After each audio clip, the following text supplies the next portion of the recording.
Assalamualaikum dan salam sejahtera, bertemu kembali dalam MG Flash 6 Jun bersama saya Nur Ayuni Johari.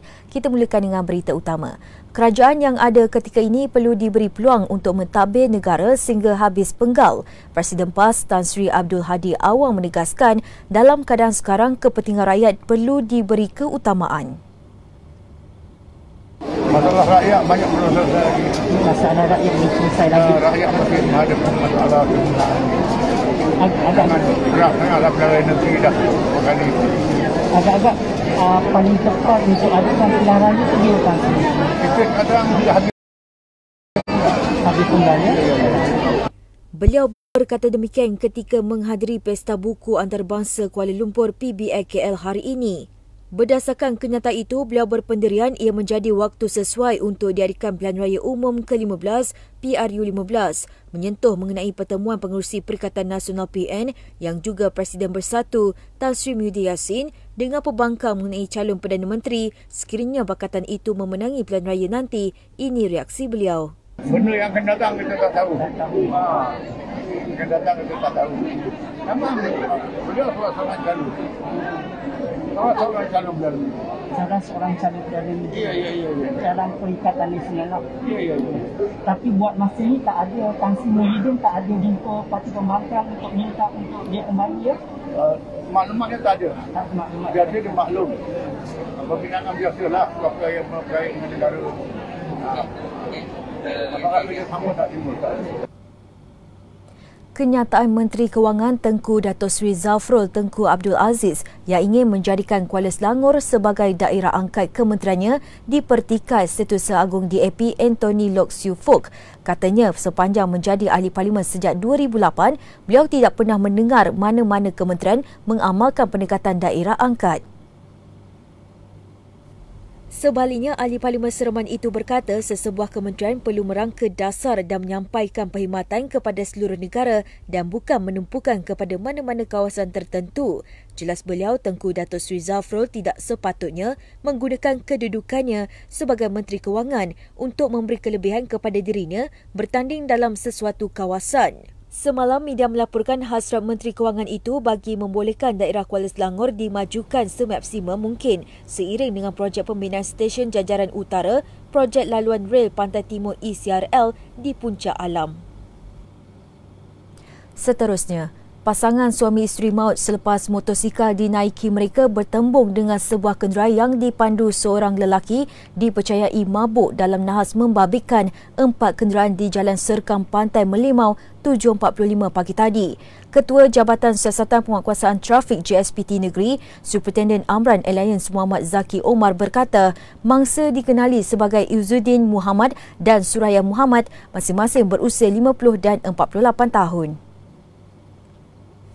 Kejadian berlaku ketika pasangan itu yang menunggang motosikal Yamaha Ego dan penunggang motosikal Yamaha Legenda sedang dalam perjalanan dari arah Melaka menghala ke Melimau, manakala peraduan Myvi pula dari arah bertentangan. Beliau berkata hasil siasatan awal mendapati pemandu peraduan Myvi berusia 24 tahun itu disyaki memandu di bawah pengaruh alkohol telah hilang kawalan dan terbabas masuk ke laluan bertentangan.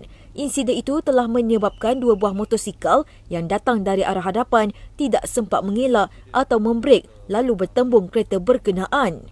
Tambah Amran, pasangan suami isteri itu mengalami kecederaan parah di bahagian kepala dan badan serta disahkan meninggal dunia di lokasi kejadian. Sementara itu, pemandu Myvi yang juga operator kilang hanya mengalami kecederaan di bahagian muka, manakala penunggang motosikal seorang lagi berusia 57 tahun cedera di bahagian badan. Ujarnya kemalangan itu turut menyebabkan motosikal Yamaha Legenda berkenaan terbakar, malah sebuah lagi motosikal yang diletak di bahu jalan juga dirempuh peraduan Myvi berkenaan. Mayat pasangan suami isteri itu telah dihantar ke Jabatan Forensik Hospital Jasin untuk bedah siasat, manakala mangsa yang cedera dihantar ke Hospital Melaka untuk rawatan. Siasatan lanjut masih dijalankan mengikut Seksyen 41-1 Akta Pengangkutan Jalan APJ 1987. Sementara itu, pemandu Myvi dipercayai mabuk hingga menyebabkan kematian sepasang suami isteri orang kurang upaya OKU dalam nahas di Jalan Serkam Pantai Melimau pagi tadi akan direman. Ketua Jabatan Siasatan dan Penguasaan Trafik JSPT Negeri, Superintendent Amran Alliance Muhammad Zaki Omar berkata ia akan dibuat esok. Katanya permohonan dibuat terhadap suspek berusia 24 tahun mengikut Seksyen 41-1 Akta Pengangkutan Jalan 1987. Tambahnya, ia akan dikemukakan di Mahkamah Magistrate Jasin terhadap pekerja kilang itu yang didapati telah memandu di bawah pengaruh alkohol hingga menyebabkan kematian. Bagaimanapun ketika ini, pihaknya sedang menunggu laporan penuh ujian alkohol daripada pihak hospital. Memandu di bawah pengaruh dadah menjadi punca berlakunya nahas membabitkan 4 kenderaan lain di kilometer 243.3 Lebuh Raya Utara Selatan Plus arah selatan semalam. Ketua Polis Daerah Seremban SCP Nanda Ma'ruf berkata suspek berusia 28 tahun yang memandu kereta Prado Myvi telah ditahan selepas hasil uji air kencingnya disahkan positif dadah.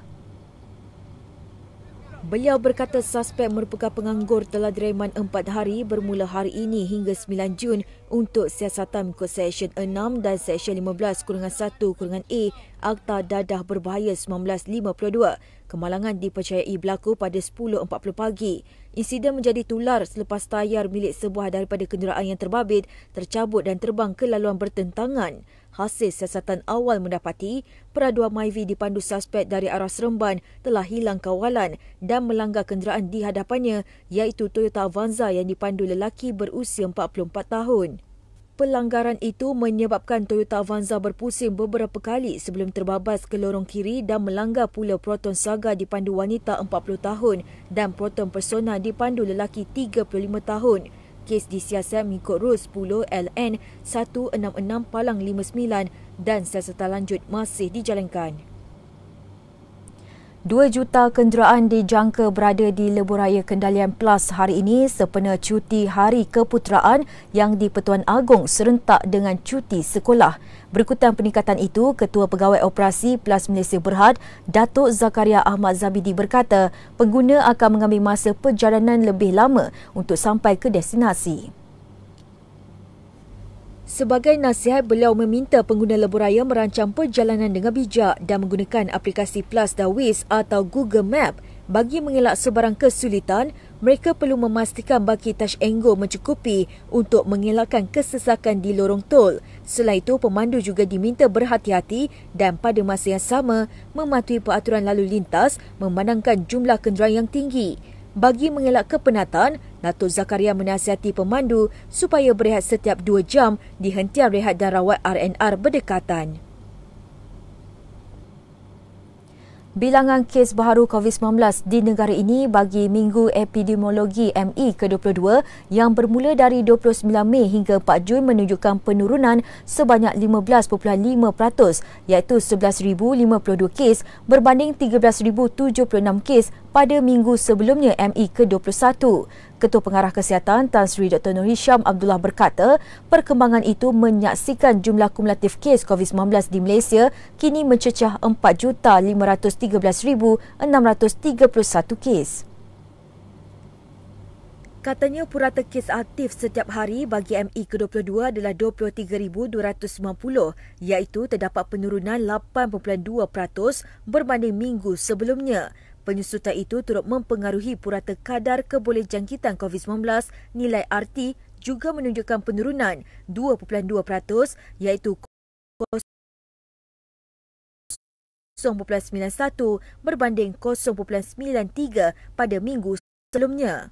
Menerusi kenyataan yang dikeluarkan, beliau berkata bilangan kes sembuh pada ME ke-22 menurun 13.4% daripada 15,925 kes kepada 13,797 kes berbanding ME ke-21 menjadikan jumlah kumulatif kes sembuh 4,455,459. Tan Sri Dr. Nur Hisham berkata kes kematian pada ME ke-22 pula menunjukkan peningkatan kepada 36.8% dengan 26 kes berbanding 19 kes pada minggu sebelumnya menjadikan kumulatif kematian kini 35,686.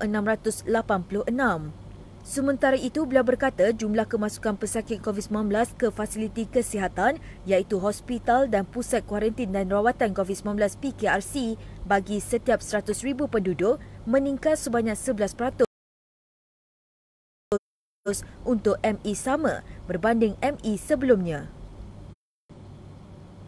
Laporan tadi mengakhiri MG Flash hari ini. Terus bersama kami untuk perkembangan terkini dari masa ke semasa. Hanya di platform media sosial Malaysia Gazette di Facebook, Twitter, Instagram dan juga YouTube atau melalui portal di www.malaysiagazette.com. Assalamualaikum dan selamat malam.